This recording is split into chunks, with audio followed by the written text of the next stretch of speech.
Good morning, everybody, and welcome to Women Lead TV. And it's brought to you by Connected Women of Influence. And hello, everybody that is listening to our recording. Our show today is about elevating leadership as part of our series of manifesting magnetic mindfulness. We're going to have a conversation about the importance of mental health here with a very special guest, Ed Quinlan, a very dear friend and mentor and colleague. And I know somebody that is going to enlighten us about how to be a better leader coming from the perspective of mental health. So hello, Ed. How are you this morning? Good to see you.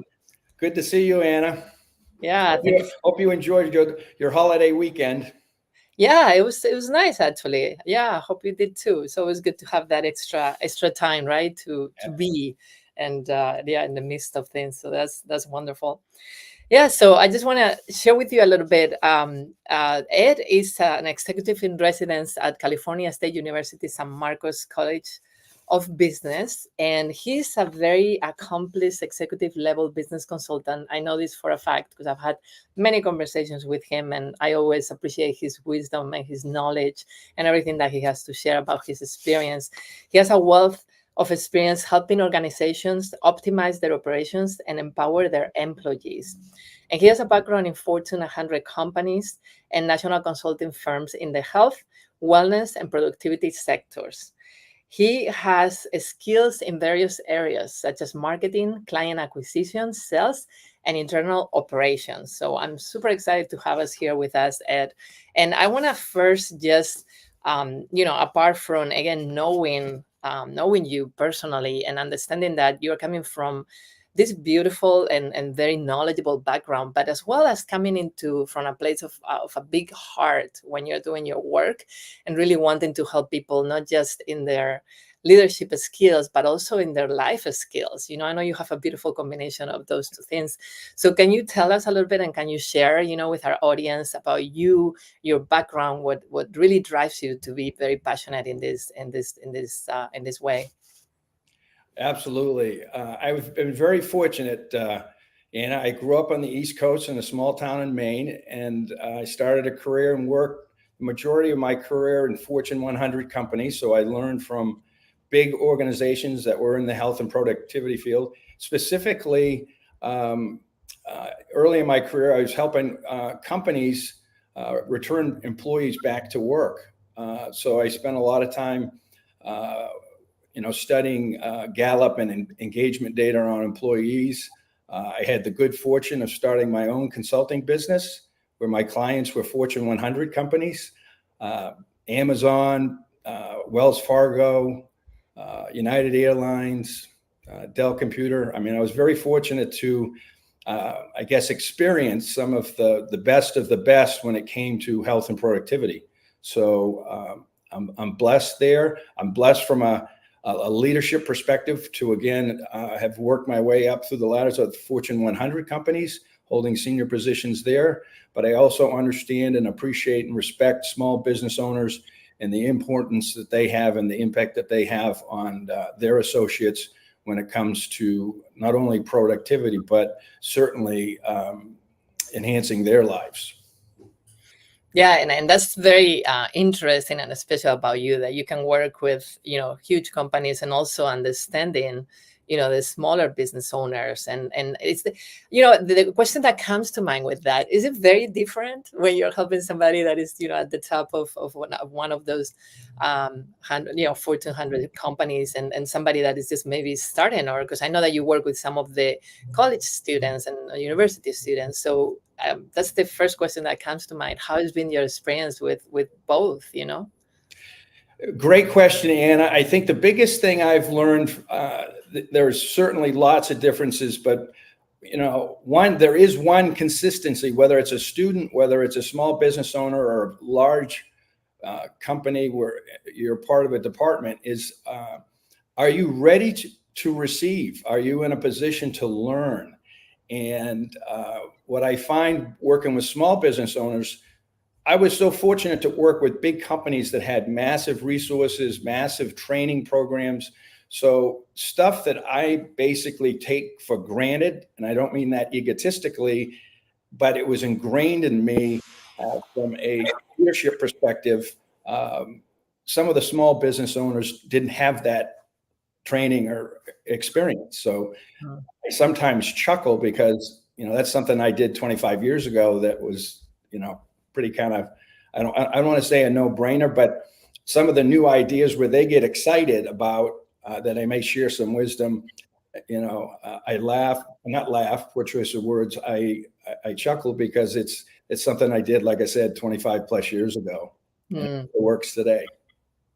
Yeah, and I love that being able to receive, right? Like sometimes we just get, especially when we've been in business for a while, we get so set up in our ways, right? And I feel like you have a similar probably goal that or tools that we use with our clients to kind of repattern some of the habits that that no longer serve us, right? In business is not different. Like we get into these spaces where it feels like everything, it needs to be in the certain way that we've done it before, but if it hasn't worked, can we just be open to receiving a different perspective and way of doing things, right? So that's a beautiful way to put it, and help others improve their skills.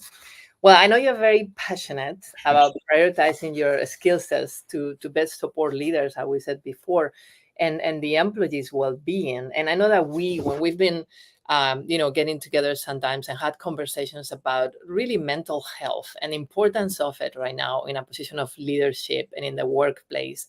So tell me what has created your interest about this, and what's been your experience, in the past few years about this, that you can, help leaders that are listening to this in their work.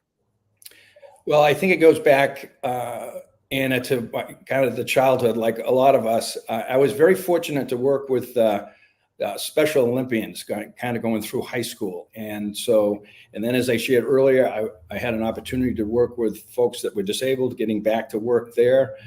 So I've seen the power of, working with people in a positive way to get what they want out of life. And I think because of my background, I've shared with you on a number of occasions my mantra. I wake up every day wanting to help people live healthier, happier, more productive lives. And I've been very, very fortunate to be able to do that, not only professionally, as we've referenced, but also, personally. And to go back to your mental health issue, a couple of things. One of the biggest things we can do for our mental health, and you and I have joked about this on numerous occasions, is face-to-face connections. So one of my personal goals is I want and need to have at least one-on-one face-to-face connection a day. Mm-hmm. So, and one of the things I encourage my students, because obviously, unfortunately, they went through the whole COVID thing and their school got totally disrupted, whether it's high school or college. But there's a little reluctance on that generation to actually spend time, face to face. And I think that's super, super important. And then I think from a leadership perspective in mental health, the most influential person in someone's career on business is who they report to, their supervisor, of their manager, their leader.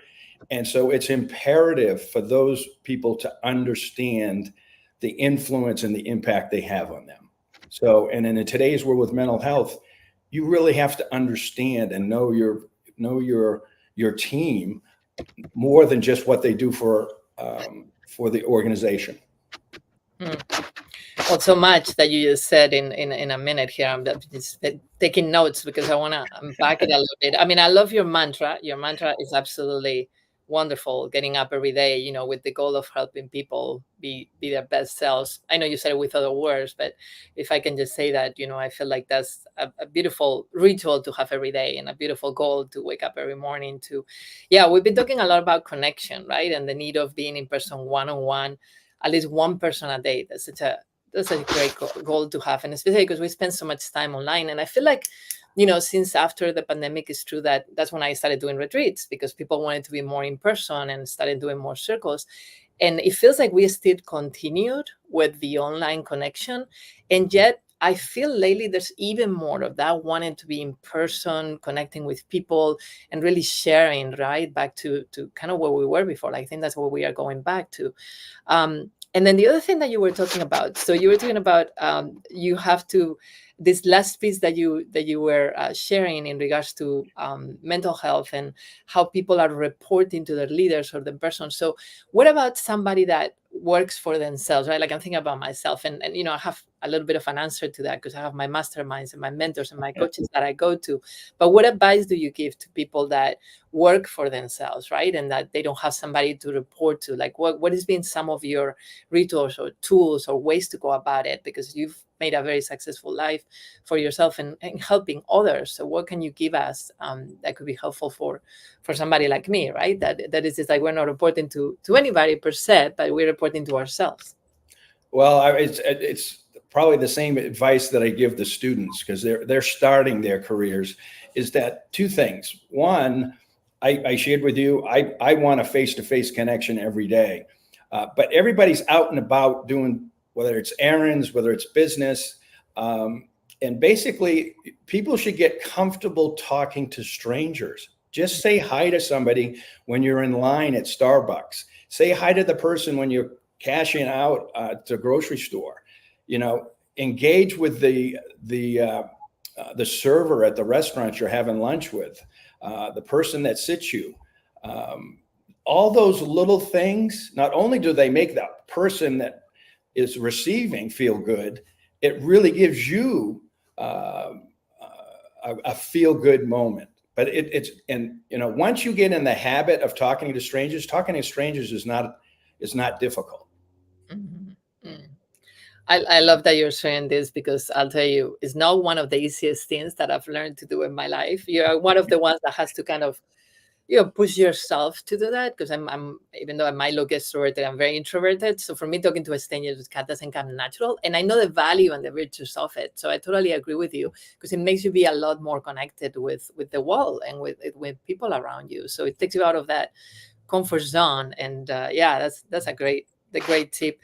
I want to talk a little bit, and we have had conversations about this, because again, I know that you always bring the personal piece, and I believe that our business is an extension of ourselves. So whatever is the inner work that we are doing with ourselves is going to be represented in our business, right? And there's something that you shared with me a while back, because all right, I'll share with the audience, right? I might be in that middle life existential crisis, right? We do like the things that I want to do with my life, right, from now on in this second half. And I know you share with me about doing like a bucket list of things that you want, and it's not just business, right? It's also personal.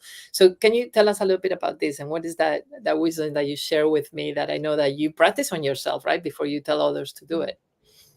Well, it's interesting you bring that up, and I think everybody kind of has that bucket list of things they want to accomplish. What part of what I do with students is goal setting exercises, and so I kind of looked at decades. So it's kind of like in the next decade, what 30 things do I want to get done by the time I'm 30? What 40 things do I want to get done, or whatever? But just pick a time and put it, I think people have heard of SMART goals, but be very specific. By X amount of time, I want to do these kind of things, and always include some of the personal stuff. Whether you're a parent, whether you're, in relationships, all those things, just include those. And again, going back to the student experience, they so much are looking for that work-life balance. My personal opinion, work-life balance doesn't exist. It really is more of a work-life integration or a work-life harmony. And when you do that, then life is good. But people may disagree with me on that. But at the end of the day, in order to achieve that, you have to have balanced focus. And to me, if you set some of these bucket list things, that helps you with that balanced focus, if that makes sense. I don't know if we've ever talked about this, but it's interesting you said that, because I don't believe in work-life balance either. And I've been saying that for quite some time. Like, harmony is a word that works for me much better, as you mentioned, or integration. I actually have never said that, but I love the way that you said that. But yeah, very interesting how I feel like you. Like, I think like something sometimes has to give in order to focus on something else, and it's okay, right? Like, you are always finding that harmonious pieces working together and blending in together. But yeah, that's important point for me in my development is being and also sharing with others. So I'm glad that we agree with that as well. So before we talk about the college students, because I know you want to share a little bit here, but something that you said, so when we're doing this bucket list, it can be a combination of personal and business goals, right?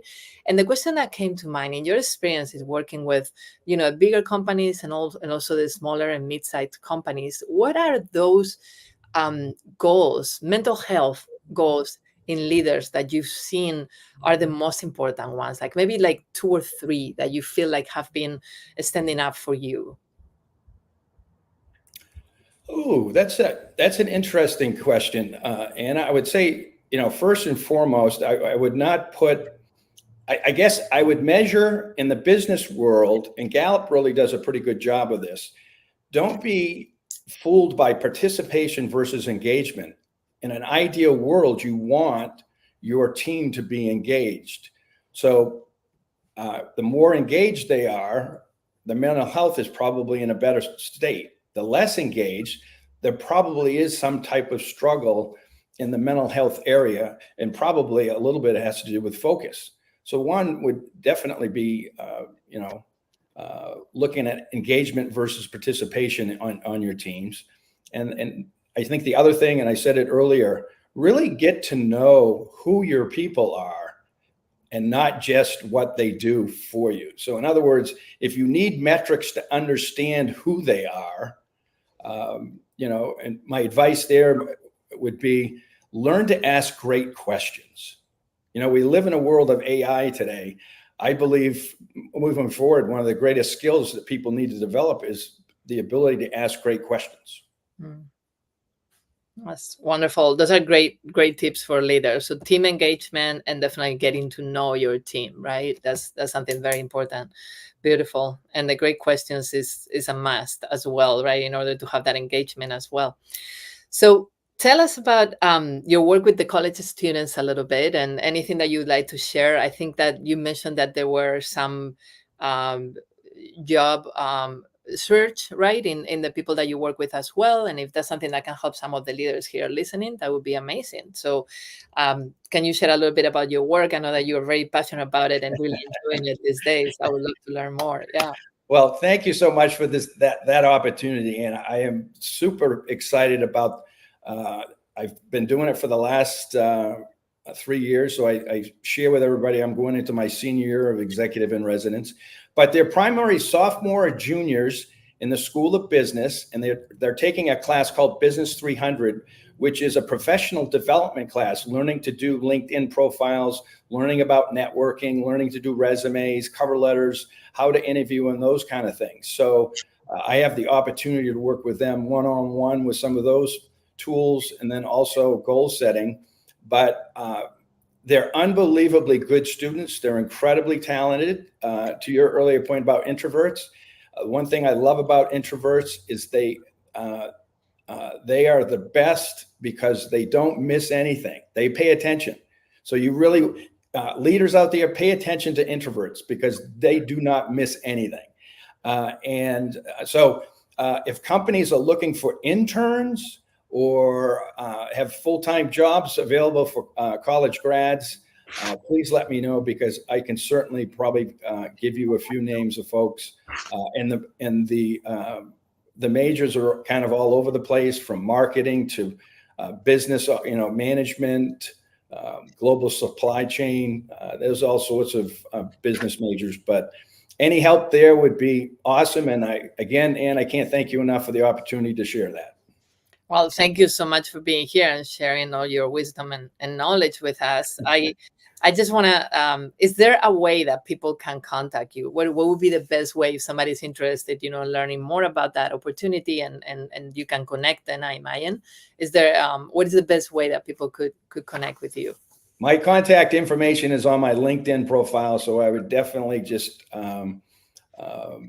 say, go to my LinkedIn profile. And I'd be more than happy to have a chat with you. And I'm available if you're available, because I need that face-to-face connection. That's right. One person a day, right? You're gonna have to just like keep making that. Yeah, I could make that notes and those appointments. Perfect. So Ed, this was Wonderful. And I cannot believe that our time is up already because I'm enjoying so much, as always, talking to you and learning from you. Is there anything else that you feel is important to share with our audience today about, our subject of leadership and mental health? Any other tips or tools or ideas that we haven't touched on yet that you feel are important to share in this last couple of minutes?